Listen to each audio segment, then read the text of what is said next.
Insurance isn't one size fits all, and shopping for it shouldn't feel like squeezing into something that just doesn't fit. That's why drivers have enjoyed Progressive's Name Your Price tool for years. With the Name Your Price tool, you tell them what you want to pay, and they show you options that fit your budget. Enough hunting for discounts, trying to calculate rates, and tinkering with coverages. Maybe you're picking out your very first policy, or maybe you're just looking for something that works better for you and your family. Either way, they make it simple to see your options. No guesswork, no surprises. Ready to see how easy and fun shopping for car insurance can be? Visit Progressive.com and give the Name Your Price tool a try. Take the stress out of shopping and find coverage that fits your life, on your terms. Progressive Casualty Insurance Company and Affiliates. Price and coverage match limited by state law. You said this place was steps from the water. We just haven't found the steps yet. How much did we save? Enough. Enough to get lost? Or you could book a stay with Hilton. Welcome to your oceanfront room, just steps from the water. The Hilton sale is on now. Book on Hilton.com or the Hilton app and save up to 20% to get the stay you expected. When you want savings, not surprises, it matters where you stay. Hilton, for the stay.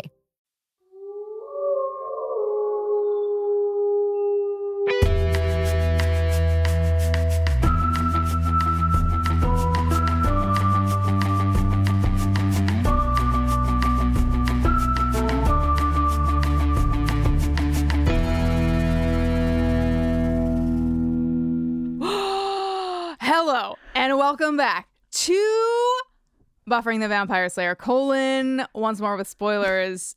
a little text.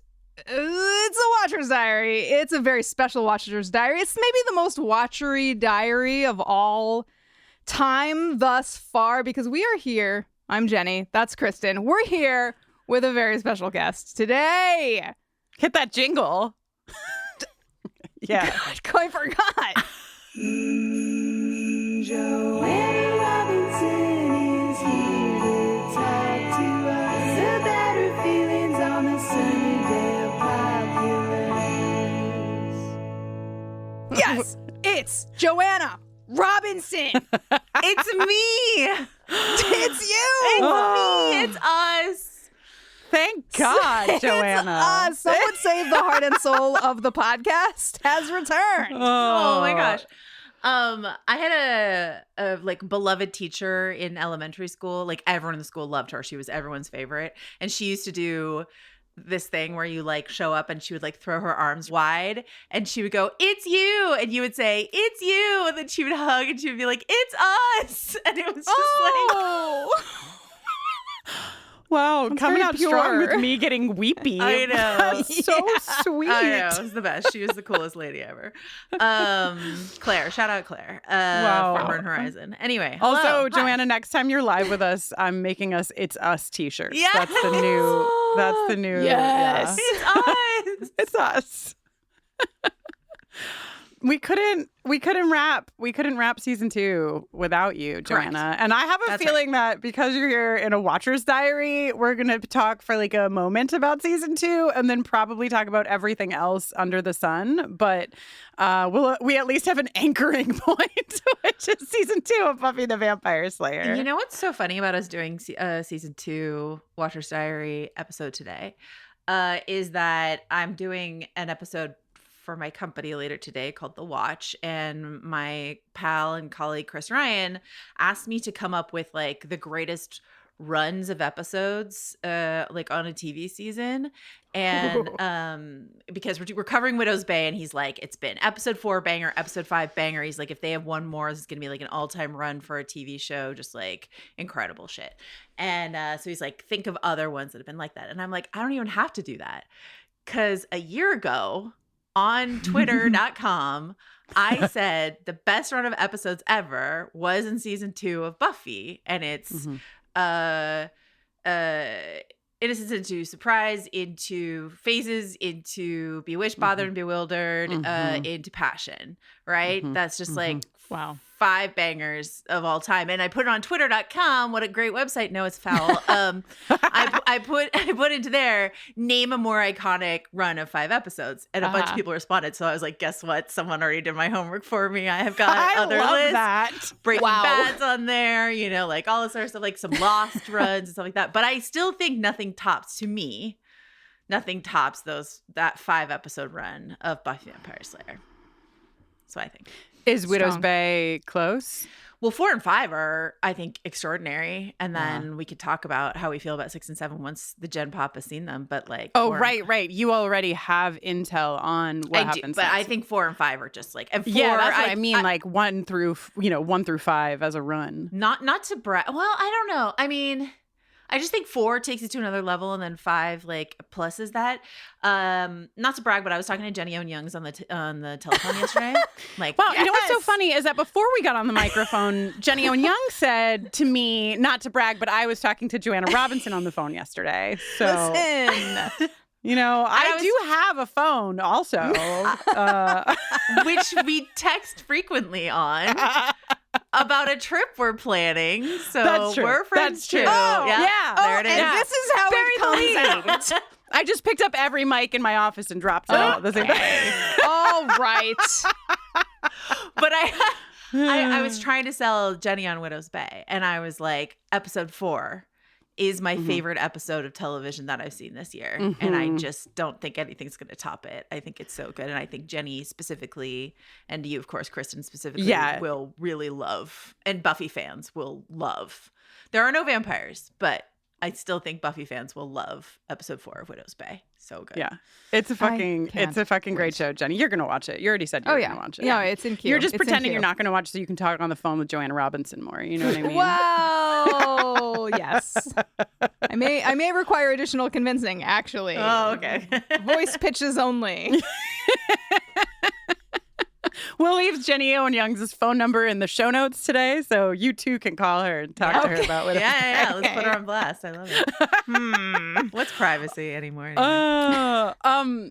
Joanna, we like this season and talking to people about like their favorite episodes. I feel like I've been marching along just like, what's your favorite episode? I can never answer it or whatever. But what's come up, I think from LaToya, was like that there's this big difference between your favorite episode and what you would consider the best episode, which helped my brain reframe some things. But since we've been reframing that and talking about that, do you have like a favorite and a best of this? You could do the series. Like we don't have to stick to 2 because I'm sure you have feelings. But if 2 is more appealing. It's funny because my Prestige TV co-host Rob Mahoney and I always get in this argument about whenever it comes to a top 5 list of something, I always like to consider like best, like sort of where it sits in the canon of fandom, so like there are agreed upon top 3 episodes of Buffy that almost everyone agrees on. I don't think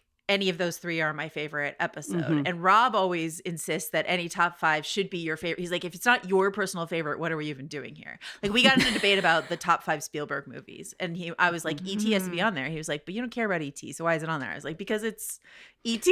and it's so important, And it's the logo. And he's like, it should be your favorite. Anyway, long story short, the best episodes are from later seasons that everyone agrees on. And my favorite episodes are almost all in season 2. Yes. And season 2, I've talked about this a lot, but like season 2 is my favorite season of Buffy. And season 3 is just like sandwiched right underneath it. Season 2 and season 3, I think, are like peak Buffy. And for plenty of other people, that's not the case. They think season 5 is like God tier, and I love season 5. And I'm doing a rewatch of Buffy with my pal Mallory Rubin over on the House of Art podcast, and we haven't gotten to season 5 yet. So it's possible in watching that with like a fine-tooth comb, I will change but I'm not going to change my mind. Season 2, season 3 are just like my heart's blood. Like, they're so important to me. I just took a long walk to tell you that Passion is my favorite episode. Actually, using LaToya as the reference for favorite and best, that is also LaToya's favorite episode of the series. I don't I don't know how to explain it, and I think people are surprised when I mean I can explain it, but like I think people are surprised when I say that. And I think, I think surprise and innocence are like much more important episodes of Buffy the Vampire Slayer in terms of like how they changed television forever, which they did, but so did Passion, because like, it's just like in terms of, this is a all spoilers all the time podcast, right?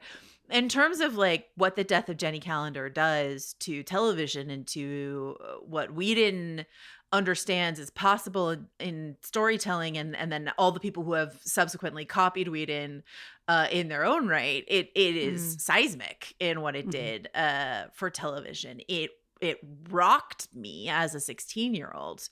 And I've told that story 1 bajillion times, but like... Well, that's what I was going to say. Like, what did it do to you, right? Because that has to do something to you to be on your favorite, the story I've told before is that, and because it's true, is that my pal, at that point, I don't know if I was in trouble or what was going on, but I wasn't allowed to watch TV on weeknights.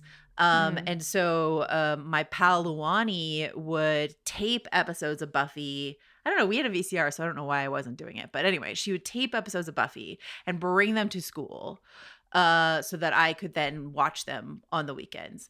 And she brought me Passion, and she was like, if you can figure out how to watch this before the weekend, that would be best. And I was like, okay. And this is before, we weren't like on the internet. Like there wasn't like a danger of me being spoiled or anything like that. I think she just really wanted to talk to me about it. And so then I watched it and I was just like, holy shit. You would think that it just rewrote the rules of television for me and rules of storytelling for me, because like same way, like, I don't know, Bridge to Terabithia, when I read it as a kid, like rewrote things for me where it's just sort of like, oh, this can happen. And now I understand that this can happen. Whereas before I was like, well, Jenny's a good character, and a character we care about. Giles cares about her tremendously. And she got away from him at one point, so of course she's going to get away, because that's how the morality of the universe works, right? And then the show is like, no, that's not how it works. So, and I've talked about this before, whenever I go to a buffering prom, I always take a little walk by the window, like your listeners are always there posing by the window, but I always just like go up and just check in on the window where Jenny Calendar died, because it's just like a sacred place to visit, Yeah, 100%. The most morbid reenactment for photos by that window at Torrance High School. Yeah. The way that like we are who we are when we're small. I just love thinking about small you being like, my heart was just ripped out of my chest. I love it. More, please. Please give me more. Well, and I thought, I was like, I thought this season had already done everything it was going to do to surprise me with the Angelus thing. I was already sort of on the back foot, and then Jenny Calendar dies, and I was just like, wow, and if you ask me to list the most important TV deaths of all time, and I'm using my heart to guide me, it's Jenny Calendar #1, which is preposterous to other people, and then I'm like, oh yeah, then I guess Ned Stark and like whoever else, but I'm just like Jenny Calendar #1. So well, I mean, but spoilers for Game of Thrones. Sorry. Yeah, but it's where it's situated in your journey. It's like Ned Stark didn't come first, Jenny Calendar came first. That's not where she dangles it. Yeah. Are there any other episodes in this series that have like a running voiceover throughout besides Passion and Becoming? I feel like there's one more, but maybe not. Do you count? I mean, no, I guess that's not a voiceover though. I was thinking about storyteller. Is that the Andrew episode? But that's more like he's like on camera narrating, not like a voiceover narration. But I can't think of one. Okay. Yeah, I guess not. Because Whistler, it's Whistler in Becoming and Angel and Passion. They were like, season 2 is our voiceover season. Yeah, the drama. Joanna, I was going to ask you, because you brought up the rewatch with Mallory. I mean, even for us, like we watched the whole series and covered it. So like fine tooth comb #1. But then we're going through it again. And so there's just all new stuff all over again. Because when you're watching something to talk about it, you watch it differently. So I wondered if, especially because it's your favorite season, if watching season 2 with Mallory revealed anything or shook anything loose that hadn't been shaken loose before. Yeah, you sent me the prompts for this episode a few minutes before we started recording. You're welcome. No, but I was like, oh shit, I don't have an answer. And then I was like, you know what? I do have my notes from our season 2 rewatch, so I can go look at my House of R notes. And I did. And I was like, oh yeah. So part of what we do, I don't know if we're being consistent, is we've been doing half seasons at a time. So season 2 part 1, season 2 part 2, etc. And then we've been trying to pluck 2 episodes out of those runs, because it's really hard to cover half a season in an episode of a podcast. But 2 episodes out of that run that we agree are these special episodes that we want to talk about. And sometimes that decision is harder than others. And Mallory picked out of the first half of season 2, she picked out Lie to Me. And it was just so funny because I was having just a really different relationship with that episode on that rewatch. And in prepping for that episode covering that half of the season, I was sort of reading people's writings on what Lie to Me means to the larger Buffy experience. And I just really had it kind of became one of the more important episodes to me, an episode that I actually always kind of shrugged off a little bit. So yeah, my relationship with episode 7, Lie to Me, really changed. And also the revelation that episode 7s are really important for Buffy, which is not something I really had tracked before. That sort of there's a way in which kind of the thesis of the season is stated to a certain degree in an episode 7. So what is it for season 3? 1, 2, 3, 4, 5 Revelations. Revelations. Yeah, So I don't know. And then I checked it, and it's true for almost every. There's one season where everyone listening is pausing right now to be season list. Yeah, there's one season where it's a dumb episode, so it Is it season 4, episode 7, The Initiative, by any chance? That is the one. That is the one where I was not The Initiative, but Fool for Love in season 5. Season 4. Fool for Love. That's a really important season 5 episode. So I was just sort of Once More with Feeling, ever heard of it? I was just wow, episode 7s, they are important. So Conversations with Dead People. Sorry. Yeah, right? This is Jenny's doing the work for you guys. Big turns. It's a true thing. A big sort of, it's episode 1 through 6 is sort of welcome back. We're tying up some of the loose ends of the previous season. We're maybe getting you situated in the new status quo of we're in college, or Buffy's, has to find a job, or whatever the case may be. And then here's something big with either Faith or Angel or Spike or someone like that that's just really going to orient you in the world of what we want to talk about this season. And then there's something seismic usually happens mid-season, and then we've got the run into the finale. But I don't know if that was a stated thing that they ever did in the writers' room. I'm curious if a philosophy they had and just threw out the window with the fucking Initiative, or maybe they really thought they were doing something with the Initiative because they're this is gonna be our big bad, and we're really gonna do something here. They were trying. So if you like the Initiative being the big bad of season 4, then that episode is very important. But I mean the Adam of it all. I think a lot about Adam when I think about Buffy. Me too. Number 1 fave character. So yeah, I thought that was really interesting revelation to me about episode 7. Lie to Me has always been, and I have a feeling that it has something to do too with the song, Jenny, that you wrote for that episode. Actually, yes. Sorry. No, please. It just when I think about season 2, obviously, there's the surprise and the innocence and the yes, but I always come back to Lie to Me as this. Yes. Because Lie to Me is when I think about Buffy, and when people say why does Buffy matter? Why is Buffy what it is? I just think about that last scene in Lie to Me. That's it. That's everything. So I have a very, very big spot in my heart for that episode too. Spotify likes to embarrass me at the end of the year by telling me how often I've listened to some of Jenny's buffering songs while you're both buffering songs. Oh, so you're embarrassed of me? Well, it's just it's embarrassing to tell your friends that what a huge fan of them you are. Cut to my sort of 95% of our text messages are me responding in text person to something you said on a podcast where I parasocially listened to my actual IRL friend talk to other people while countless civilians listen in. Carry on. Band Candy's always in the top 5 because that's just a jam, and every time it ends, I just play it over again because it's so freaking good. Yes. Drumline. Bring it. So good. Jenny knows how I feel about phases, but Lie to Me, it's just so haunting. And it's so sad. Yeah, I love that one. And it was in my top 5 last year because I was like watching season 2 and listening. And I honestly feel like listening to the music that you guys have put together for your podcast really deepens my understanding of a text that I love so much, like with all my heart. So I'm so appreciative of the work you guys have done. Constantly updating what's going on my tombstone. There. I was going to say, that's and that's now the end in of the the lead. podcast. We're just going to I don't know hit that why, bell. but I just started crying.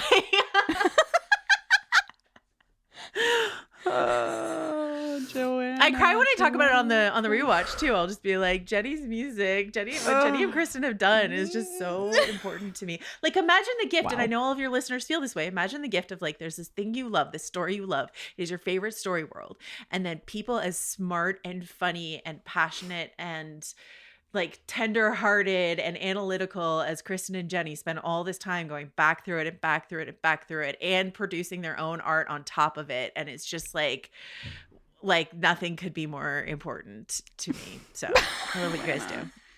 I feel like, Jenny, too, like for you, I know, you're not the person to like toot your own horn, but I know that like getting to the end of that and looking back at the thing that you had created was pretty massive. Like that has to be one of the bigger beats in your holy shit experience. Substantial. Yeah. I mean, that's a lot of songs. That's a lot of songs. In a non-emotional space, I do want to put out into the universe that one of my dreams of something that happens at a buffering event from now until the end of time is that Band Candy is done with a proper drum line. Like, I have wanted it since that song was released into the world. I want it so bad. Jenny knows this because I have talked about it. How can we get a drum line? Can we get a drum line? I think we can't. No, like, can we not? Okay. Have you announced what you guys are doing later this year? Yes, in October. Okay. Our 10-year? Yes, we have. So for the 10-year anniversary, what if, as a surprise, except I'm saying it into a microphone, a drum line just like pours in all of the gospel choir that I told you guys poured into the event that I was at last night. But it's a fucking drum line, and they come in, and we're just like, bam, bam, bam, bam, candy. Like, it's just the best.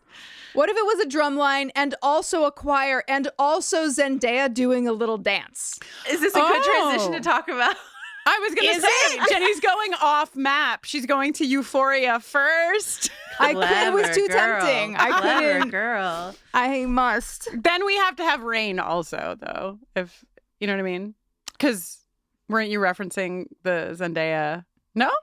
I thought in the drum line with her dancing off screen, you were referencing the lip sync battle. Yeah. I mean, I knew it was Euphoria adjacent, but I thought that was specifically what you were referencing. No, we're always thinking about Tom Holland dancing to Rihanna, of course. Like, that's very important. But Jenny is referring to the fact that season 1 of Euphoria, for some reason, and I would never question it, ends with like a massive musical number. The musical artist Labyrinth does the music for the first 2 seasons, and so there's just like, and it's so distinctive, and like the he does like theme music. I mean, this is not unusual to do theme music for each character, but like there's lyrics, there's songs for each character. And you've like heard these songs if you're like on TikTok or Instagram or whatever, you've heard these songs, and it's like, that's actually the Nate Jacobs theme from Euphoria. And I hate to tell you, you've been jamming out to a theme about a psychopath. But of all the themes you could have chosen, why that one? It's about Jacob Elordi. I'm so sorry. But they break the fourth wall. That's the phrase. In the finale, when Zendaya, who I don't know if you know this, but can sing, like gets involved in the music of and there's like a ton of surreal moments throughout Euphoria, but like she's singing, and choirs singing and Labyrinth singing, and then there's just like it's just the most transcendent thing. Is how I feel about it. Jenny, how do you feel about it? I think it's great. I think it's beautiful. I celebrate any moment in Euphoria so far. I've just seen through season 1 where things go off-roading. Yeah, I'm 100% on board for. I love the idea of a show that has such a strong musical identity, not overindulging. You know what I mean? It's like it feels, speaking for season 1, just right with this like really gorgeous music that is threaded throughout, and then the restraint that they don't do what they do in the finale until the finale. Right. I celebrate and deeply enjoy and am ready to be cast in Euphoria season 4, Jenny's Revenge. Ooh. Is that anything? Sure. I have never been maybe more on brand than having seen Euphoria seasons 1 remembering nothing and 2, and I'm rewatching it right now because Avanti hasn't seen it. We just finished episode 6 in the season, but have zero memory, like just had empty memory for this transcendent thing. I think I watched Euphoria in real, like when it was airing. Right. So it's been a minute, but still I can't wait to get back there and watch it again. I texted this. I've been harassing Joanna and Rob Mahoney a little bit. On my rewatch. Nobody asked for it, but I needed someone to talk to. And I said something that got absolutely no response in the group chat. So I'm going to throw it out here because listen, texts happen fast. And also it's possible that like no one agreed. But I have really been the one place where I'm really having difficulty suspending my disbelief is that I think Jacob Elordi, international hunk, total babe. I enjoy his acting. Love looking at him. Wow, he can do so many things. He's Nate. Yes, he's Nate Jacobs. One thing I think he cannot do is throw a football in a way that looks like the team captain and quarterback of a football team at the tier that I've been led to sort of like infer the East, South, North Blackhawks. Where are they? East High, Eastland, South, Northeast. They're what we find out later is that they're near Los Angeles, which you could have fooled me. But they're near-ish Los Angeles. Okay, near Los Angeles High. Yeah. It seems like they have a good football team, and I think that when Jacob Elordi throws a football, it just looks like he's never even heard of a football before. Is this fair? It's funny because yes, I thought about responding to that like 5 different times and never wrote anything because it would involve me admitting that even though I just rewatched season 1, I don't remember watching him throw a football at all. I remember Maddie unmemorable and Cassie like in their cheerleading outfits. Those were much more impactful to me. Yes, it's important cinema. But what's funny is, Rob and I just rewatched the Friday Night Lights pilot because we were doing like check-ins on a couple other teen shows while we're covering Euphoria.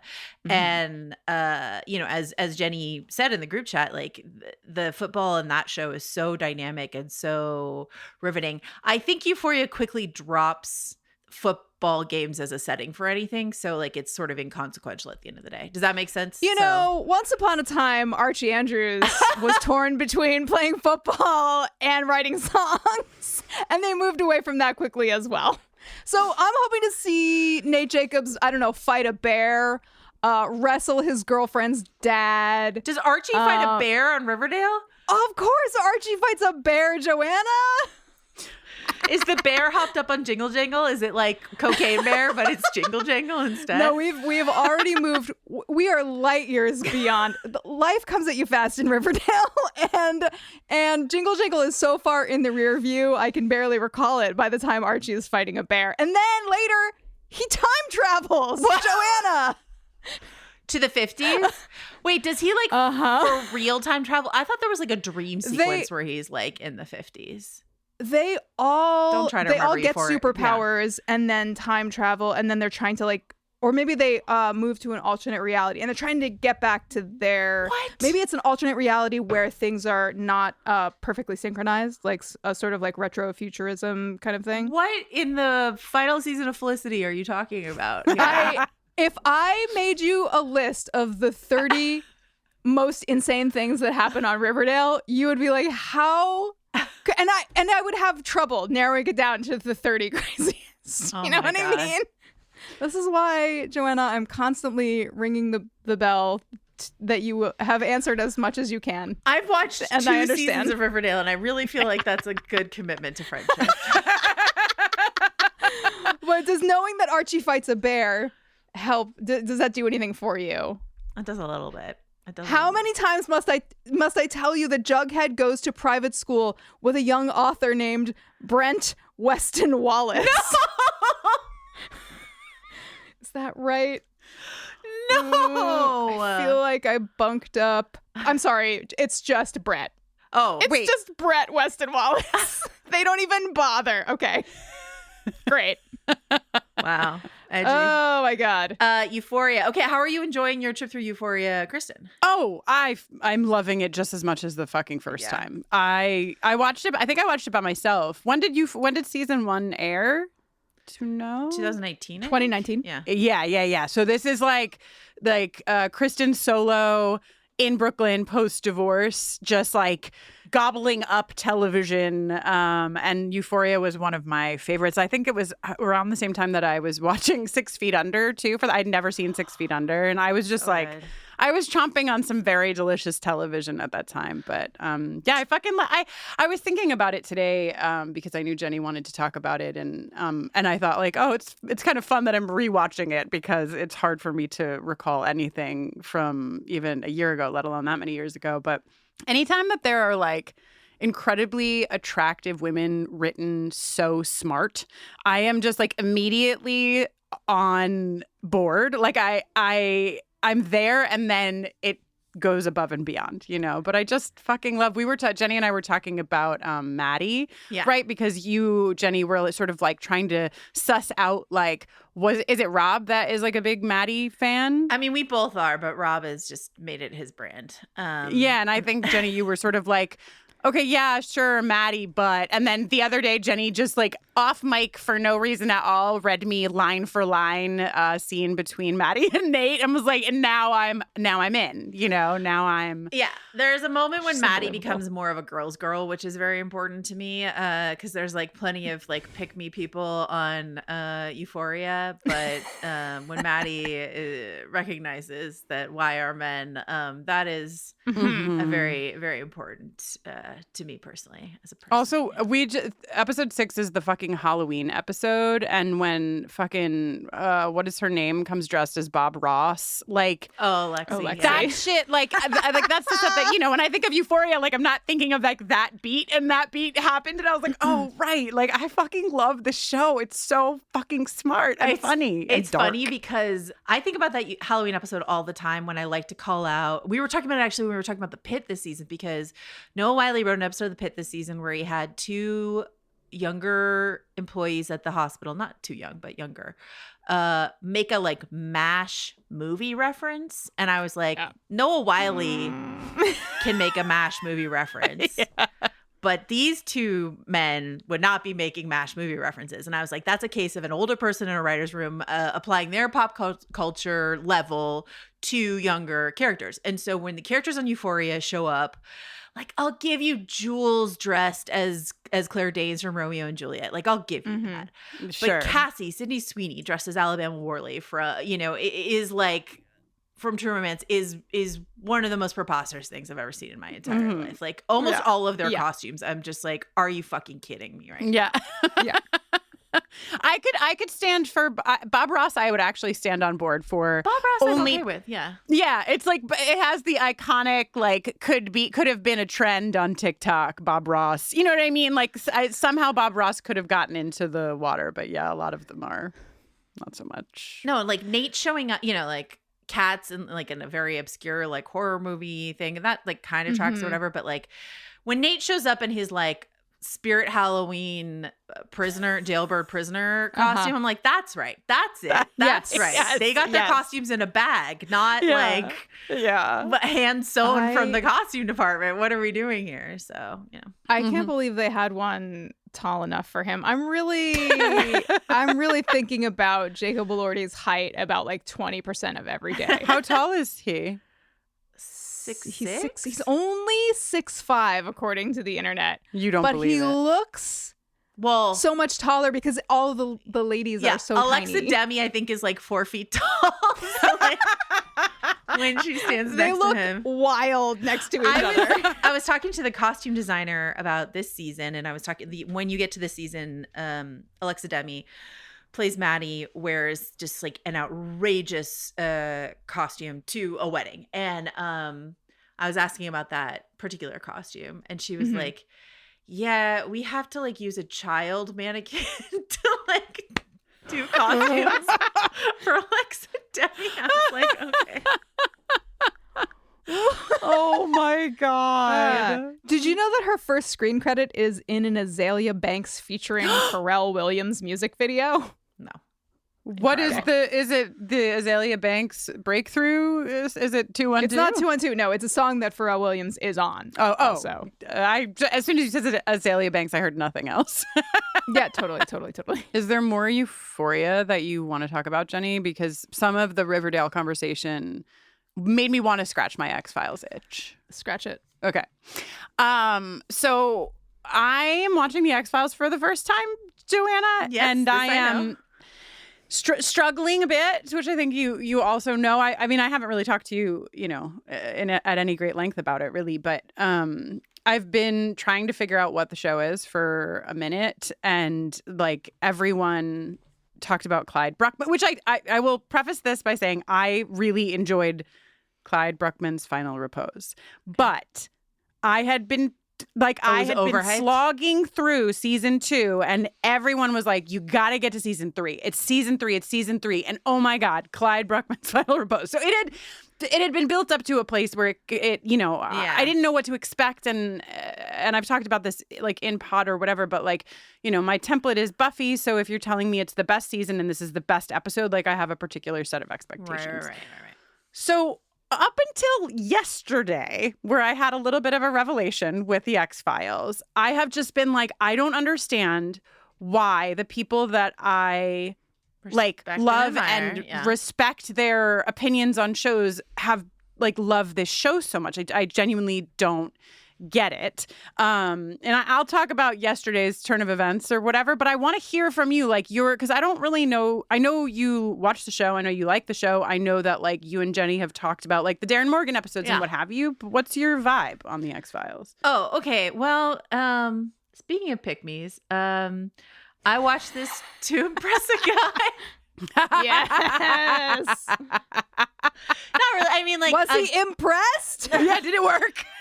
I didn't watch X-Files originally when it aired, and it was partially to connect with the guy that I was dating, and he really liked the X-Files, so I watched it. So it's also why I watched Twin Peaks. I had a couple gaps in my pop culture knowledge that I was happy to sort of fill in, and also have a project to sort of watch through with someone. And at the same time, so this wasn't that long ago.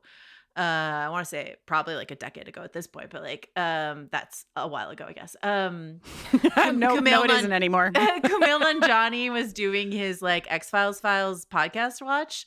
So I was watching and listening to his podcast at the same time. And so it's possible that his enthusiasm for Darren Morgan was catching for me. But I just think those episodes are on a different level of kookiness, and I just really appreciate the humorous tone. We're taking a break from overarching mythology, and I also just really like on a long-running TV show, and you can do this with Buffy and stuff like that, when you can identify a blank episode, a certain writer's episode. I just think that's really cool.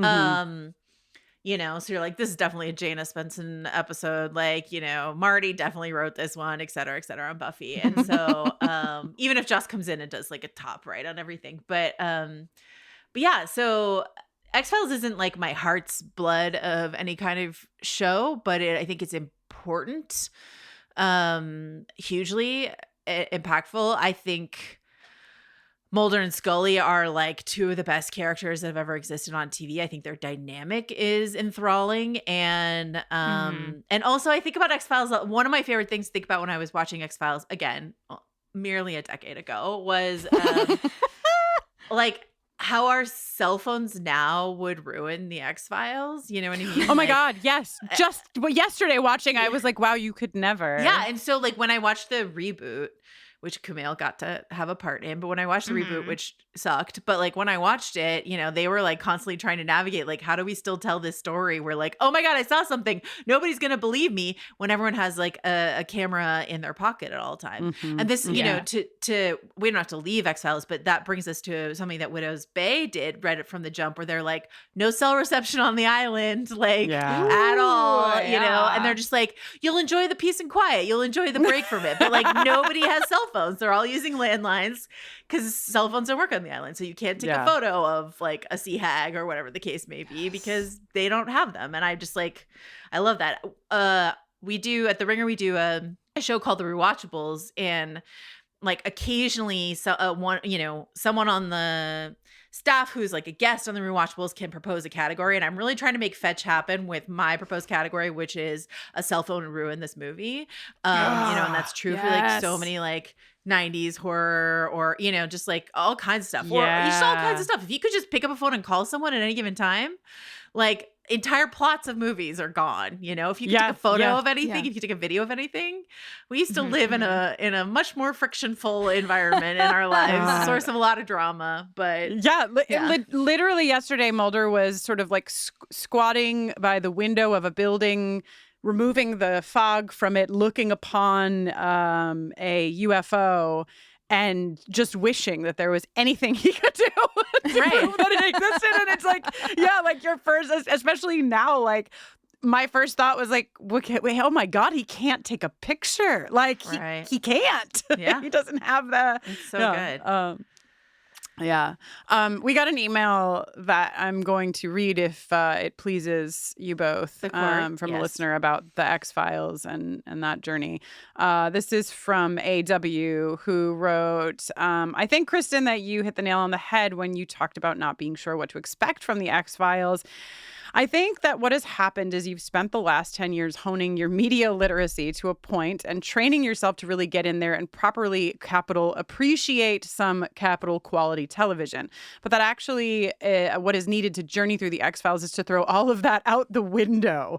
The show is popular. We all love it. And I think that very understandably, you've made the mistake of thinking that means that it is good. The point of the X-Files is not that it is good. You can't hang on season after season waiting for it to become some kind of prestige television. It's a vehicle for some very good and real and fully realized characters to run around doing the stupidest, silliest shit you can imagine, often in an absolute train wreck of terrible television. It'll occasionally blindside you with the realest, most profound emotional moments in the middle of the worst episode. And you will, or we did anyway, come to care more about these people than is reasonable for fictional strangers. And so that just like rang a lot of bells for me. Thanks, AW. Because I do think that I've just been waiting for it to get in a groove of like, and now it's like the best show ever, when I think this is probably more the vibe. And yesterday I watched 3 episodes in a row in season 3. One that was like a standalone Monster of the Week, and then 2 that were like a 2-part alien arc. So Oubliette and then Nasei and ISEI and 731. And I was like on the edge of, like, I wouldn't have chosen to necessarily watch the content of what I was watching, especially Oubliette, because it was pretty dark and whatever. But I was at the edge of my fucking seat. And that's all I need. I'm like, just like compel me enough to be intrigued and to want to watch more. And also give me some fucking aliens, because I feel like must be getting close to 50 episodes in, and I've not had as much aliens as I really thought that I was going to get in the X-Files. The aliens are the non-humans I'm the least excited about, personally. The Greys.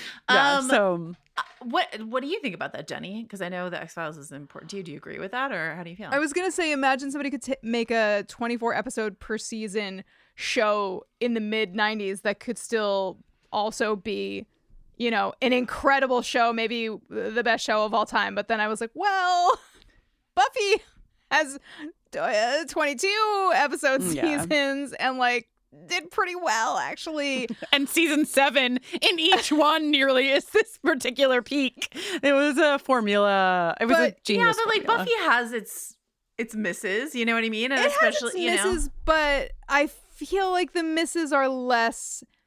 Something that I have thought a lot since we started potting about the X-Files is about the fact that, like, right, Buffy and X-Files, long season, mid-90s genre shows with cult followings. What are, like, the major differences? I think one of the biggest differences is, like, the ensemble cast versus, like, the sort of, like, hyper-dynamic duo with, like, people like Skinner who are, like, around, the Smoking Man, whatever, they're around, but they're not, like, you're not attaching.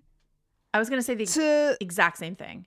Like, right? The virtue of, you know, we talked about this a lot when we did our, like, Lost rewatch, where, like, the virtue of spending 22 to 24 episodes per season with a group of people, and especially, like, on Lost, it's an even bigger cast of characters than on Buffy, but, like, you just have time to sit with these characters and get really emotionally attached to them so that when they're in danger, you're just sort of, like, it's so fraught. And even the episodes that feel like throwaway episodes, like the episode that I always like to reference in Lost is Trisha Tanaka is Dead, which is the episode where Hurley and Jin and Sawyer and Charlie fix the VW van. And a lot of people are like, that's a wasted episode. It's not, because you're just, like, hanging out with these guys in the jungle, and then they, like, fix it and they play Shambhala and you're so excited.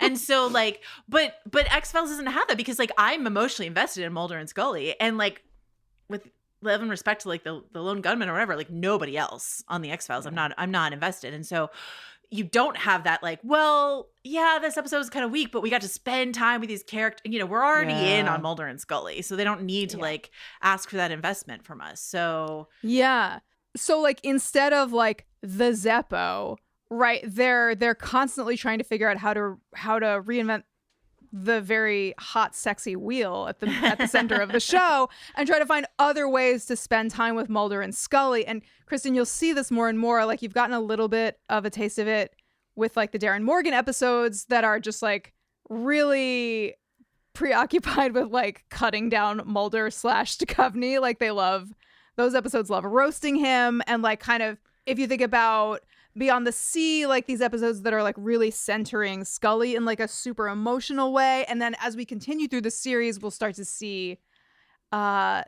episodes that I think, like, are not written by Darren Morgan, but kind of live in that same world. And I don't want to say really anything about them because I don't want to spoil you on them, but, like, they start to play more and more with the format in ways that are, like, fun and interesting and cool and funny. But we are still really at the center of it. We still just have, like, these two characters that we're trying to find new and exciting ways to spend time with. I think also, like, you know, when I think about because there's episodes of Buffy that you're like, this is ridiculous. But I also think that on top of it being an ensemble cast where you care about all of these characters, it's centered in a teen place versus, like, the X-Files, which is centered in an adult place. And I think, like, I mean, obviously Buffy is a show also for adults big time, but, like, the stories that are, like, off somehow hit nostalgia for me, or hit places where, like, I feel attached to them in some way. Whereas, like, you know, we just went through, like, an episode where, like, a black man was executed on death row, and, like, that was the center point. And then we got to an episode where fucking, like, what was the one right after? It was, like, 3 in a row. Oh, I texted Jenny, like, great. So the next one centers on a quadruple amputee who, like, might have Gulf War syndrome. It's like, you know what I mean? Like, it's just this, there's nothing in the episodes that aren't good that I feel I can even, like, hook something to, which I think is also why I've been struggling. It's in a different, like, emotional place, and the darkness is a different darkness. So I think for me, that's part of it too. But I feel like I've calibrated. I think this might be my moment. When we were watching The Walk, which is the episode that centers around man who is a quadruple amputee, Jess was like, I think this show needs to like get away from the military. Yeah. So they just have Seriously? some episodes Yeah. with no military presence. yeah. Seriously, yes, I would really love that. But then Scully knocked on a door and these ladies were there. And this is in the episodes that and they were like, hey, bitch, we know you. We saw you when you got abducted. What's the chip in your head? And I was like, yes, I've been waiting for this for like 20 episodes. Like, what? This is the shit I want. So, hopefully we'll get more of that. Speaking of like girl power, girl bosses, women taking their destiny, among other things. Is this your segue to Morning Glory Milking Farm? Is it? Did you really just say the phrase destiny in their own hands, Jenny? Yeah. You all have probably heard me talk about how much I love Jones Road Beauty and so many of their products, specifically the Miracle Balm. I've been using both the Miracle Balm and their moisturizer for a long time now. And more than anything, I love that all of their products are actually good for your skin. Every formula that they have is packed with skin-loving ingredients. It nourishes your skin instead of clogging or caking, and it looks and feels natural. So it doesn't look like you're wearing makeup, which is definitely my vibe. I want to also let you know that they have a new product. It's a foundation stick. As you probably have gathered, I am not somebody who uses foundation often, but some days you do need a little bit more coverage. And just like all of their other products, it feels weightless on your skin. It is skincare forward foundation. It's dermatologist tested and it's packed with skin living ingredients. They also have it in 30 shades so it can match a very wide range of skin tones. If you want makeup that brings out your natural glow instead of hiding it, Jones Road is definitely the way to go. For a limited time, our listeners are getting a free gift on their first purchase when they use code BUFFERING at checkout. Just head to jonesroadbeauty.com and use code BUFFERING at checkout. After you purchase, they're going to ask you where you heard about them. Please support our show and tell them we sent you. Starting or growing your own business can be intimidating and lonely at times. Your to-do list may feel endless with new tasks, and lists can easily begin to overrun your life. So finding the right tool that not only helps you out, but simplifies everything as a built-in business partner can be a game changer. For millions of businesses, that tool is Shopify. Shopify is the commerce platform behind millions of businesses around the world and 10% of all e-commerce in the US. From household names like Gymshark, Rare Beauty, and Heinz, to brands just getting started. Shopify has hundreds of ready-to-use templates that can help you build a beautiful online store that matches your brand's style. And you can tackle all the important tasks in one place, from inventory to payments to analytics and more. No need to save multiple websites or try to figure out what platform is hosting the tool that you need. And if people haven't heard about your brand, you can get the word out like you have a marketing team behind you, with easy-to-run email and social media campaigns to reach customers wherever they're scrolling or strolling. Start your business today with the industry's best business partner, Shopify, and start hearing. Sign up for your $1 per month trial today at shopify.com/realm. Go to shopify.com/realm. That's shopify.com/realm. Some things are impossible to miss, like an elephant in the room, or a bull in a china shop, or this season's amazing offers, brought to you by PayPal. Discover offers from hundreds of brands like Viator, Allbirds, and Tory Burch right in the PayPal app. Save an offer before you check out with PayPal and earn unlimited rewards. Download the PayPal app to get started. Terms and exclusions apply. See paypal.com/rewards terms. I'm like afraid. Did you know about this before Rob and I talked about it on Prestige? It had, I'm so sorry to report, entered my awareness prior. Okay. And then I got to hear you guys talk about it. And then it kind of came up, I think, organically in the last Watcher's Diary, where I was like, Kristin, did I already tell you about this? And she was like, no. And I was like, we got to wait until Joanna's here. Yeah, I have we got to wait until a professional is in the house. In the show notes, it's written as what I thought it was. Like, I was like, oh, I have to go back and see what this is called so I can put it in the show notes. And I was like, let me just write my version of it, which was Milking Maids Farm LLC. But actually, it's Morning Glory Milking Farm. Please introduce me to this. Can we do the same thing I did with Rob, which is ask Kristin what she thinks Morning Glory Milking Farm is about? I think that would be best. Tell us. I learned this tactic from Kristin. Tell me everything you know about Morning Glory Milking Farm without having read Morning Glory Milking Farm. To be clear, I haven't read Morning Glory Milking Farm. It's a book. Okay, it's a book?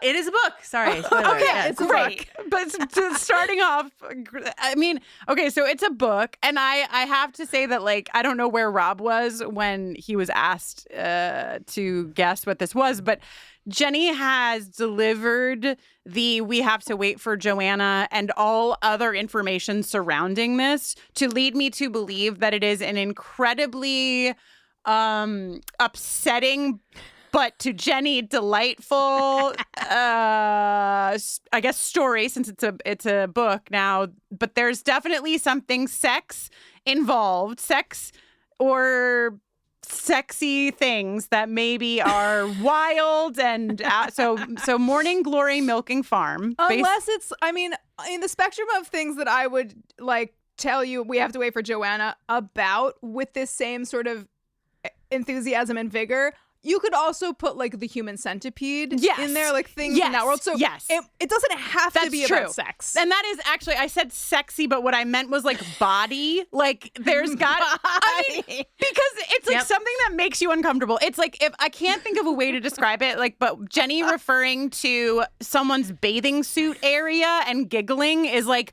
the energy that she brought to Morning Glory Milking Farm. So I will just say that I have some kind of context that there's something that's like bringing that Jenny energy to the table. So Morning Glory Milking Farm, I'm going to go and say it's a romance novel. Correct. Okay. Okay. Series, and it honestly takes place on a farm. I mean, I know that's a big stretch. And on this farm, there was a cow. Yeah. Go on. A cow. Okay. Keep going. Okay. And, you know, the farmers are really hot, and the ladies who milk the cows are also really hot. And there are romances and sex, but also somehow milking the cows is like a part of the desire narrative. Okay, this is wrong, but can I add a layer? I'm just going to add a layer and then have you guess again, okay? Yes. What if instead of cows, I said the word minotaur? Oh. Wow. Okay, so cows are ladies, minotaur are men. So let's think. How are minotaurs reproducing? Oh, so there aren't people at all. It's a romance novel where there are milking maids and there are minotaurs. So and let's talk about the milking maids milking, but they're not milking the minotaurs. Well, let's talk about what one could milk a minotaur for. I was like, boobs. It's always boobs, Joanna. What else do you milk but boobs? Okay. What are they milking them for? What comes out when they milk them is what you're asking me. This podcast needs a special warning. Think less like a gay woman and more like someone who enjoys penises. They're milking them for their sperm? Correct. And then what do they do with the sperm? I did look this up when Rob asked me. It's like they sell I'm glad I'm asking the same question. The minotaur sperm has like rejuvenating qualities or something like that. It's like a so they're not using it to reproduce. It's going straight to the med spa. And isn't it also microneedling with what? Isn't okay, there also the universe I had created just shattered into a million pieces. I'm not sure that's true, but you know about microneedling with salmon sperm, right? Oh no! But there's a med spa right next to our studio in Los Angeles, and on a sandwich board outside, it is announcing a special for microneedling with salmon DNA. And my sister and my nephew were visiting, and they were like, "What is this place that you've moved to that they're advertising microneedling with salmon DNA?" And then I looked it up, and it turns out that it's salmon sperm that they're smearing on you and then microneedling into your face. And so one can only imagine what a minotaur sperm could do to one's complexion. But they use it for their complexion. Yeah. Well, I don't know what the Minotaur. I haven't read these books. I don't know what they do with. Is the it Minotaur sexy? sperm. Yeah. Okay. Isn't there also the component? Yeah, like Not to me. Not to me. Obviously. I just, But it's one in a Kristen. series. Anyway, sorry. Go ahead. Isn't there also a component where it's like the extreme version of it's different for guys, it's different for minotaurs, it's really painful. This is like a service that's being provided to the minotaur, or is it purely for the material? Oh, I thought it was for cosmetic purposes, commercial benefit. But like the point is, she's a young nubile blushing milky maid, and he is, I don't know, their chief stud, and the clientele is grade A certified prime beef with the manly meaty endowments to match. Hands-on work with minotaurs. And it's supposed to be professional, but it gets a little unprofessional with them. That's what I have to say about that. Why can't a minotaur jerk himself off? Is my first question. That's actually the second book. This is book 1 in a 3-book series called the Monster Bait Romance series. Okay. And I would like you to guess. Now. Things have intensified. I would like you now to guess who the monsters are, the sexy monsters are at the center of books 2 and 3 of this. Oh, the Minotaurs are no more? No, Minotaur no more. I'll give you the names of them. Okay. Episode 2. Book 2 is called Sweet Berries. That's not very helpful, honestly. But book 3 is called Moon-Blooded Breeding Clinic. Oh my God. Okay, so I'm going to guess wolf for 3. Yeah, it's werewolves for 3, of course. Okay, Sweet Berries. Let's see if I can give you a hint from the plot Sweet description. berries. Yeah. Sweet berries. Okay.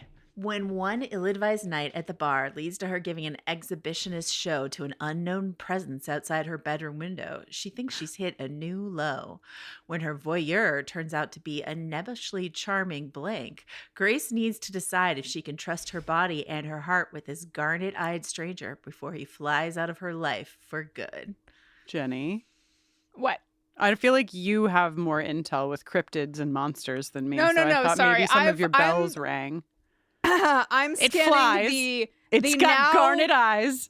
I know who that is. Who is it? It's the Mothman. It's the Mothman! But he has abs. Yeah, Garnet Eyes really gave it away. But also, Joanna, 2 more books have been added to the series. What? That's right. Now it's your turn. He loves me not. With a K? Cannot? He loves me cannot? No, just regular N. Is he a flower? Oh, is he a daisy? He is not. Rival florists. Oh. Rival florists, but one of them is the Green Man? Like who has a talent with flowers that is also a cryptid or a monster? Is this applicable? Or they just happen to be florists? I think it's incidental. Incidental, okay. Okay, then do what Joanna did and give us the fill in the blank. I'm so sorry. It's probably harder because they're not the released book description. Yet. Right. What I'm here to tell you is that looking at the cover of the book, it looks like this man on top, snake on the bottom. Oh, like a lamia? Isn't that what they're called? Well, usually when they're women, they're lamia. Sounds like none of Jenny's business. What's the 5th one called? The 5th one is called 2 for Tea. TEA? That's right. No servers, no menus. Do mind our hostess, though. She can get a bit underfoot. Is it Bigfoot? No. Yeah, or tiny. Underfoot. You're small. You can get underfoot. You're... Okay. I'm again... This is new information that I just discovered, and I'm trying to speed read. Wait, I want to go back to Snake Man. Okay, what does he do with his tail? Snake. Remember when Willow was having sex with that snake woman in the comics? Jenny and I were like the math meme forever. A lamia? What I are they? thought, I think it's called pronounced lamia or whatever. Are they like women? Wait. Okay, I think I've honed it on.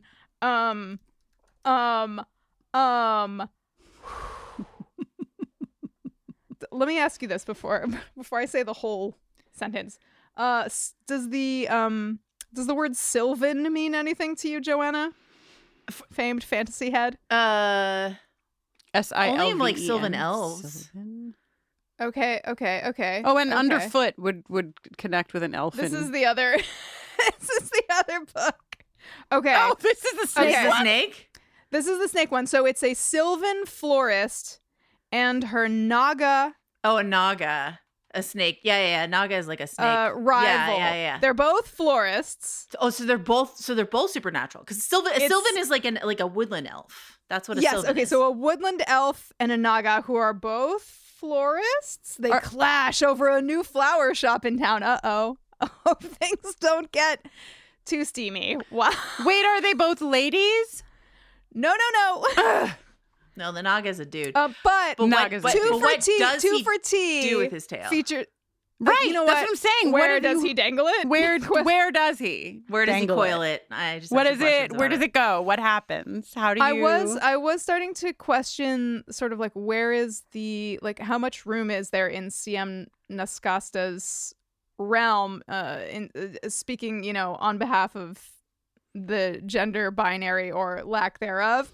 And Two for Tea, fifth book in the series, features a human monster romance between a female witch and a non-binary shadow creature. There we go. Great. So we're getting representation places. matters. The shadow creature was given the room to not have a gender. Yeah. Because they have no. Well, I'm actually quite curious because if they have no.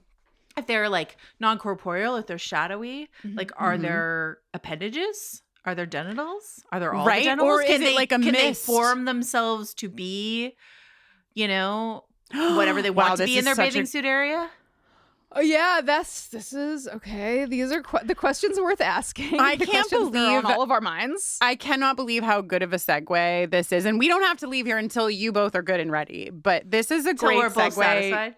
to my till you're both. Till you've both milked as much as you need from this particular conversation. We do a special little series for patrons called MSTK and J. MSTJ and MST3K and J. Look at MST3K. I wrote it wrong in the J. notes too. Oh my Mystery Science Theater 3000. 3 Kristen, Jenny. 3 Kristen and Jenny, right. Yeah. So, excuse me, I'm just Googling how do minotaurs reproduce. Okay. Hell yeah, Joanna. Did you start with how do snakes reproduce? Because I'd even like to know. I was going back how to my. How do I get I was involved? going back to my statement that minotaurs are men because minotaurs are men because they're half bull, half man. That's why they're always like dudes. But are there any half cow, half ladies, or do they just fuck regular ladies, or like what's going on? I don't know. Right. I would in my brain, minotaurs just fuck regular ladies. Like I never imagined. Or they get milked by them. Or they for microneedling purposes. purposes. There are no female minotaurs in classical mythology, but this is 2026, Joanna. What about like a non-binary minotaur? Yeah. I think there's room for all of this. I do too. Why is it got to be a manitar? Why can't it be a womanitar? You know what I mean? Yes. Okay. You both is like this Tori podcasting? Amos, right? Yeah. This is definitely podcasting. You've heard of Tori Amos. Yeah. You like Tori Amos? We were women alive in the 90s, correct? Yes, great. So a listener sent us a video. Jenny and I have back and forth some videos. Jenny showed me. What the hell was the video you showed me? Oh, the music video for Charlie XCX Von Dutch. Yes, and then we watched a Backstreet Boys video, and I showed Jenny the Diana Ross video for Muscles, and we just watch them. We have a good time, and the bulk of it, the core of it. Joanna, what are you doing over there? Joanna's about to share a video in the chat for us to watch together. No, I was genuinely laughing at you saying we watch videos together and have a good time, and I'm just how lovely. Invite me. Okay, so a listener was like, "Hey, the next time you do this, I'm going to suggest a Tori Amos music video because I'm sure you're familiar with her fucking music, but she wasn't someone who everybody was watching the music videos." So this listener sent me the link to A Sort of Fairy Tale that song. I don't know if either of you have ever seen it. I had not, and I watched it because I felt like, let me see if this is. You had to vet it. I vetted it, and it worked for me. And you'd like us all to partake? I would like you all to partake. So yeah, thank you for watching that with me. I only just saw it 2002. ago. Should thank us. We deserve it. We earned it, actually. Link in the show notes if you would like to watch that video. Also, if I'll link Morning Glory Milking Farm and the series in the show notes. Are you gonna read it for your book club, Kristen? Morning Glory Milking. Yes, Oh my God, I Kristen. should. Yes, do it. I should. I couldn't be there. I would simply perish. But you should do it. We would have so much fun in book club. I'm saying. Yeah. All right. I'll And then propose the it whole to book club group. goes on a group outing to get microneedling salmon sperm in their face. You know what I mean? Yeah, well, it's a two-part outing, actually. We go to a farm first to do some milking, and then we go to the day spa. Right. It's like when you have to butcher your own dinner. And is the farm you're going to like a fish farm, or are you going to milk some salmon? No. We're not don't using. exist, you know, We're not I hate to break using it to the. you, but minotaurs don't exist. Joanna, You think salmon would be into you? Is that Are you that full consensual of yourself? milking? Do you think? Yeah. The salmon will consent to this milking. Wow. Wow. What a ride. What a journey. I'm gonna have a nightmare about that Tori Amos music video. I found it that was very upsetting. The 90s, though. I mean, or the early aughts, whatever. Same deal. Like, it truly was a wild time. There was this place that I used to get my nails done in Brooklyn, where they would play, just like music, music video after music video after music video. Yes. And I remember feeling really sad because I never watch music videos anymore, but I would be getting my nails done and would just sort of be forced to watch them. And 90% of them were just like somebody singing. And I was like, I remember the most recent one that Jenny and I watched together was Enrique Iglesias's Hero. And I was like, I remember when there was like be a hero, baby. story in music videos. Is Anna Kournikova in that one? No, it's Jennifer Love Hewitt. But Anna Kournikova is in one of Enrique Is Iglesias. in one. I do believe that to be true. This is the Jennifer Love Hewitt in the desert where there's an abandoned piano and Conveniently. And what's the guy? Who's the guy? Is it like Harvey breath Keitel or something? No, it's Mickey Rourke. Mickey Rourke is after Enrique Iglesias for some reason, and he comes after him in the desert, and he shoots him, and he dies, and In front of Jennifer Love Hewitt, in her very arms. In front of J-Lo Hugh? J-Lo Hugh, yeah. Love herself? Remember when she went by Love? Yes. Love. Yes, No. I actually forgot. That's, yeah. Have we talked about her punked episode? Because I do talk about it sometimes. No. It's actually genuinely What quite happens? sad. Because Oh no, what happened? in the television series Punked, Ashton Kutcher and his merry band of pranksters would push celebrities to the breaking point with pranks. And the prank they played on Jennifer Love Hewitt at a fallow point in her career, I would say, is that they brought her into an office to be like, we want you for this like really cool, big, like Oscar bait movie, like this really cool, serious role or whatever. And she's like so excited. She gets really into it. She like goes through the whole interview and they're like trying to like weird her out by some of their questions. But at the very end, the reveal, she's just like, oh, I don't get to be in this cool movie, do I? And I was like, this is way sadder. That's than not when like in Justin keeping. Timberlake cried over his teddy bear or whatever it is that they threw away. So I was just like, wow. I think about that. I was just like, I wouldn't have aired that one. It was too sad. No, Like, that's too sad. Yeah, that's not fun and funny. No, make Justin Timberlake cry more. Come on. Yes. That's Do you what watch I'm 911? Are you a 911 person, Joanna? Absolutely not. Okay. We don't watch it all the time, but The pieces of your mommy murder lifestyle are really coming together. It comes from Avanti. It comes from Avanti. She brought all the cop shows and all the fireman shows into the house with her. But 911, I've watched a handful of episodes, and I will say that it made me fall in love with Jennifer Love Hewitt all over again. That is all I will say. Congrats to you both. Thank you so much. Okay. Any other season 2 thoughts? Any other? Oh, Buffy the Vampire Slayer? Is that something we should talk about? I mean, or Euphoria or Survivor season 2. We haven't talked about Survivor. Jenny, I don't know how much you're chomping at the bit for that. But 50 finale, which aired last night. Jenny, you haven't seen it yet, have you? I've only seen the first 15 minutes. I'm so sorry. She doesn't watch until Thursdays. But Kristin, we haven't talked since you asked me on a podcast the day after the Survivor finale when you and I are in a Survivor pool together and you have not watched the finale. I know. Protect me, Joanna. Protect me. Wow. The tension in the room is really high, you guys. I'm so glad I didn't just sign on and be like, Can you believe? Can you believe that Rick Devens won Survivor? He didn't. She knows that because he was already voted out. I know. Joanna, I trust you. Yeah. Spoilers for all of Survivor season 50 except the last 2 hours of the finale. Have you seen the first 15 Have you minutes? heard the insane thing that happened during the finale? It's not a spoiler. No. They did a live finale. Mm-hmm, Jeff Probst famously hates live finales. They did a live finale. And okay, can I spoil not who is involved, but there's a fire making challenge in the finale. Okay. Does that feel like too much of a spoiler for your life? And I'm so sorry. I figured there would almost certainly be a fire making challenge at 4. Jeff announced because they cut between the episode and the studio. He did the post fire making challenge interview with the person who lost fire in the studio before they showed it. And he did the whole interview and he's like, so welcome our final member of the jury. And then everyone on the jury's like, you fucked up, Jeff.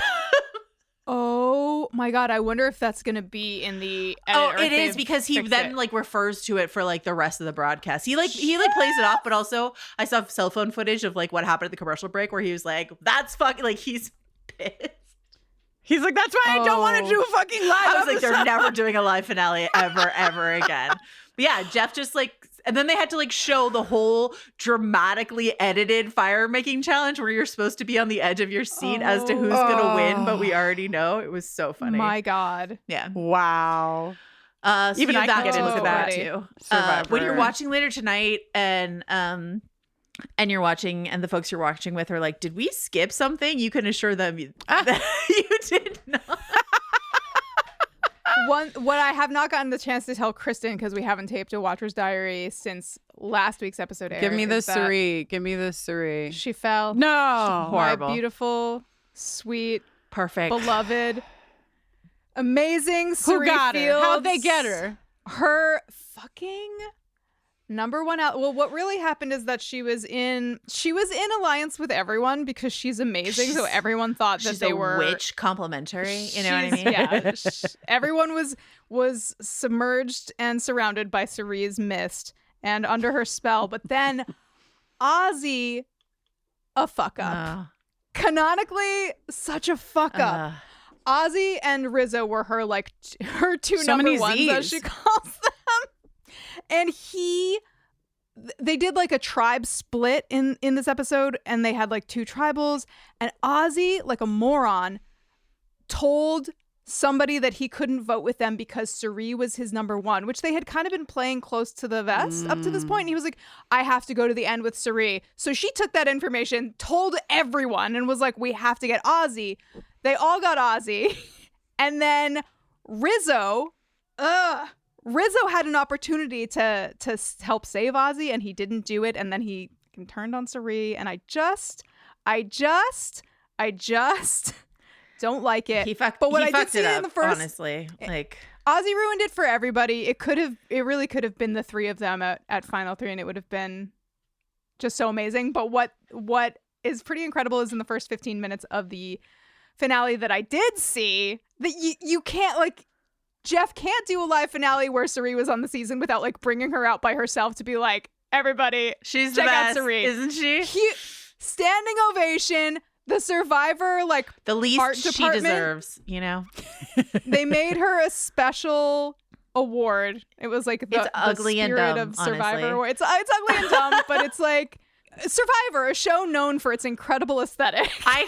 I saw her Cerise, the class protector of Survivor. Oh, the class protector is such a cooler object than what they gave her. It's like a volcano with lava coming out of it. Anyway, Like, she had to give her, like, red carpet interviews or whatever, like, holding this dumb object. And I was just like, give it to someone who's with you, Suri. You're too good for this stupid statue that they gave you.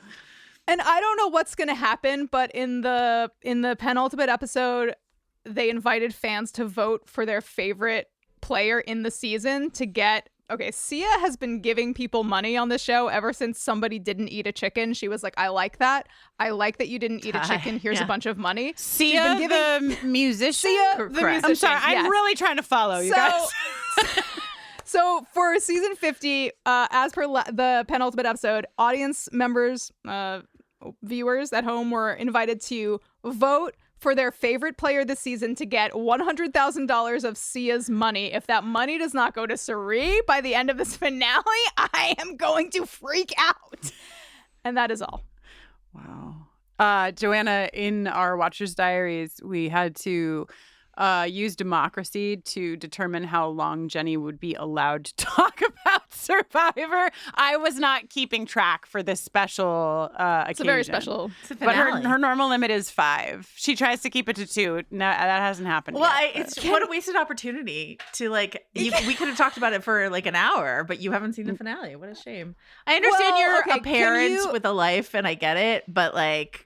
Well, it's because of your group, right? Like we have in town friends that we watch with, and their availability aligns with us on Thursdays, and there's like a little boy in that family, and he and Aldrich like bro down, and Aldrich is like, come on in, guys. Oh, that's so sweet. And it's very cute and sweet, but it can only happen on Thursdays.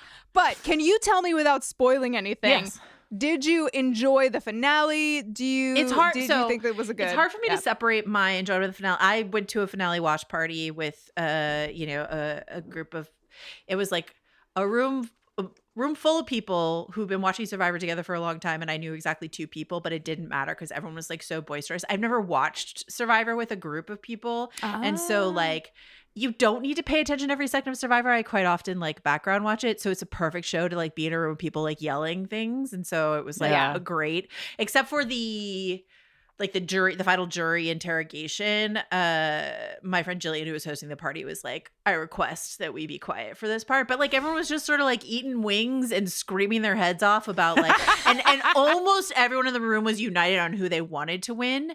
Of the sort of like, I would say somewhat lackluster options, but everyone was very firm on who they did not want to win and who they wanted to win. So we were all cheering together when certain like twists and turns of the plot you were all happened. rooting for the same team. Except for one guy was like really on the team of a person that no one else was rooting for. And so that was really funny because he was like, when that person gave a speech, he like stood up and took his ball cap off and like put it over his heart and stuff like that. Like it was a really fun group of people to watch with. So I had a great time.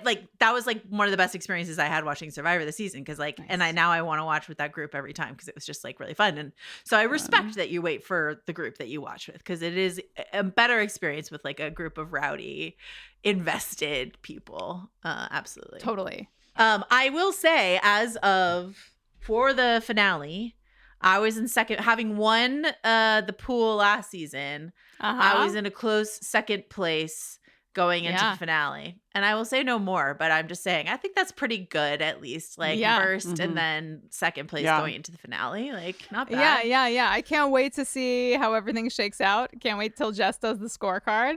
Wow. Joanna's really good at poker face. Like, really genuinely so good. Yeah. Do you not agree, Jenny? Do you think I just gave something away to you? No. That was a real agree. Yeah. Good. That was a real Sorry, good. Did I do good? Let's that play maybe poker. Like yeah. Okay. Jenny, are you going to pet sound? Let's do it. Let's pet sound. Here is pet sound number 1 for today's episode, coming in from an unnamed mystery listener, whose wobbly black cat Isadora is the object and subject of this adaptation. Yep. I've got a fast cat. She's got a plan to get up out of here. Been looking at the front door. Managed to eat just a little bit of grass. And that is all we know about Isadora. Also, that is from our listener, Emmy. I'm sorry, Jenny, that I didn't give you.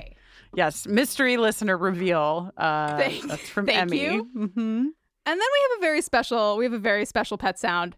Not listener submitted, but guest, specially crafted for guest. I'm so excited.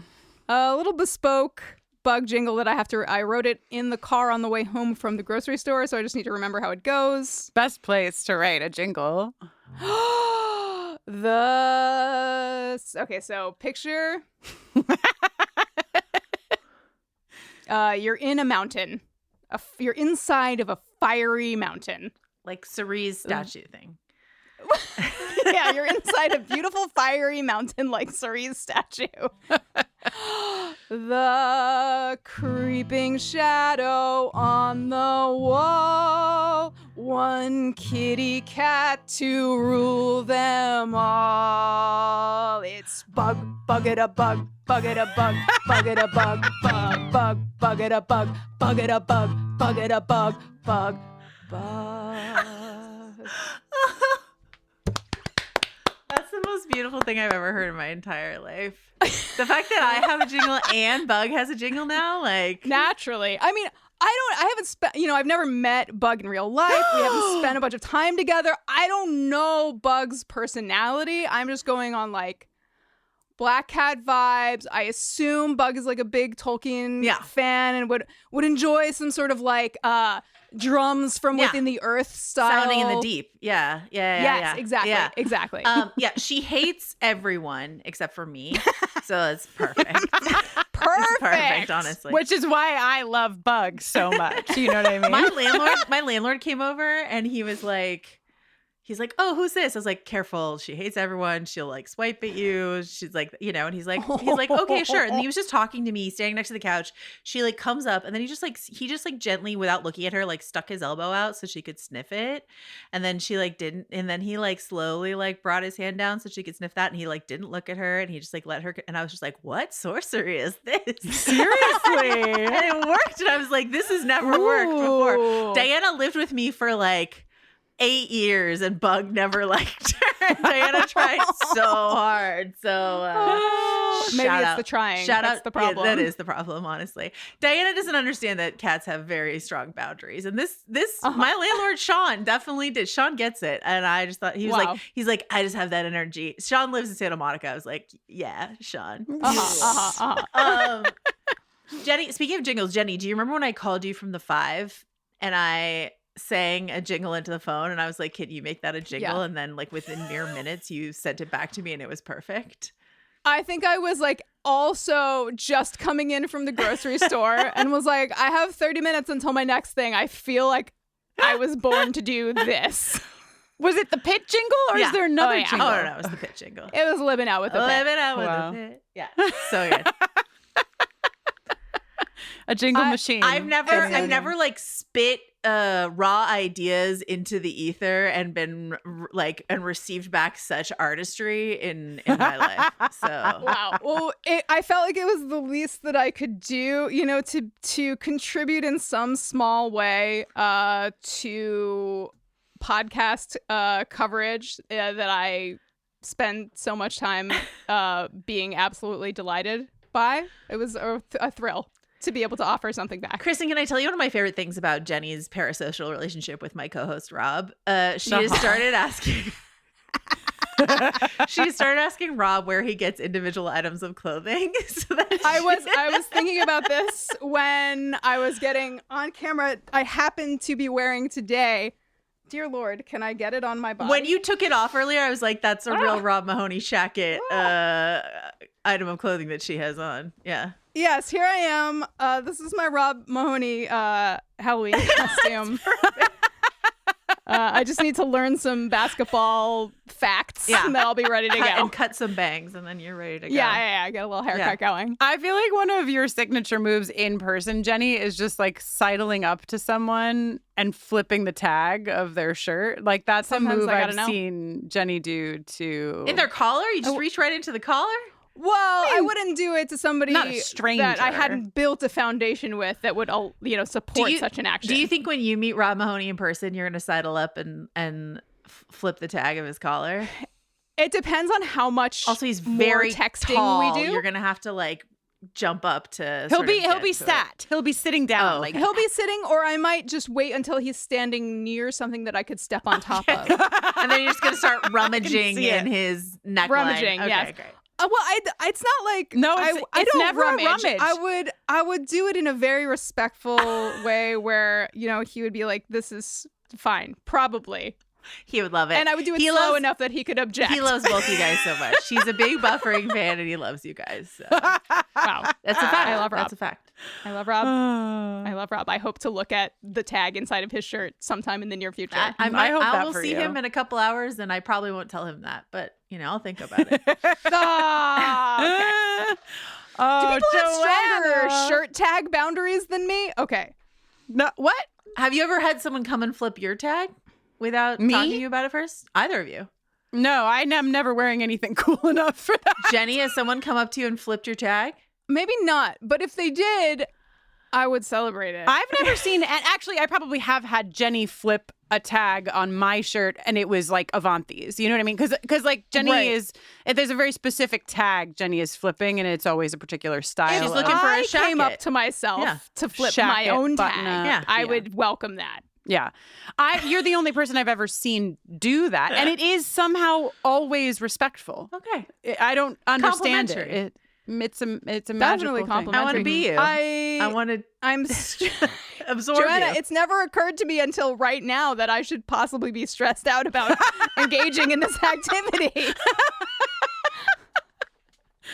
Every buffering note taken. listener is going to be hoping that they get a tag flip. I'm not the trying to next, yuck your yum, and I support everything. Which I you meant do. to say for those who are interested in milking minotaurs earlier, like no yums meant to be yucked here, and Mothman.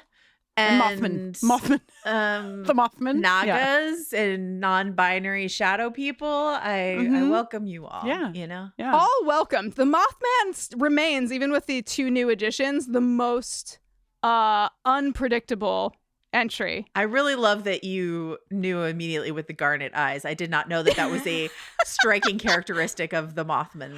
Red eyes glowing in the dark. The amazing thing to me was that she was even listening to me, because as I was talking, I was convinced she was somewhere else, and then all of a sudden I was like, wow, she really heard the words I said. Well, Incredible. I was looking at the picture of the snake man, so yeah, glistening. You were somewhere entwined. else, but then there you were. Yeah, I'm all places always. Wherever people are banging cryptids, you shall find me. Whilst wearing shackets, you will find Jenny. Shacketed and at the ready. Oh, all right. I'm gonna go prepare the it's us. That's what the shirts say. It's us. It's us. T-shirts. Because with a little luck, perhaps we'll see you soon, Joanna. That's what I heard. That's the story that I heard. So. That's just on my calendar. That's the 6th installment of the Milking Maid series. Is maybe we'll see you soon, Joanna. Coming soon. I'm sorry, it's the only book series we talked about. It's just, that's what I did. I did it and I can't take it back. It's done. I have to go. Okay. Bye. Bye. The creeping shadow on the wall, one kitty cat to rule them all. Bug, bucket a bug, bucket a bug, bucket a bug, bug, bug, bucket a bug, bucket a bug, bucket a bug, bug, bug.